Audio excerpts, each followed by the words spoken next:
بسم اللہ الرحمن الرحیم۔ آپ دیکھ رہے ہیں سلسلہ 40 احادیث مصطفیٰ صلی اللہ تعالی علیہ وآلہ وسلم۔ آج آپ کے سامنے حدیث نمبر 3 بیان کریں گے۔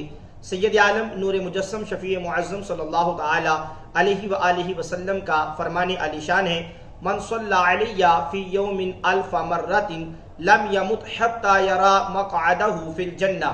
میرے آقا و مولا صلی اللہ تعالی علیہ وآلہ وسلم نے ارشاد فرمایا کہ جو مجھ نبی کی ذات پر ایک دن میں 1000 بار درود پاک پڑھے گا وہ اس وقت تک نہیں مرے گا جب تک جنت میں اپنا ٹھکانہ نہ دیکھ لے۔ تو کتنا یہ پیارا وظیفہ ہمارے آقا و مولا صلی اللہ تعالی علیہ وآلہ وسلم نے ہمیں عطا فرمایا ہے کہ روزانہ اگر 1000 بار درود پاک پڑھ لیا جائے تو مرنے سے پہلے جنت میں اپنا ٹھکانہ، اپنا مقام ہم دیکھ لیں گے۔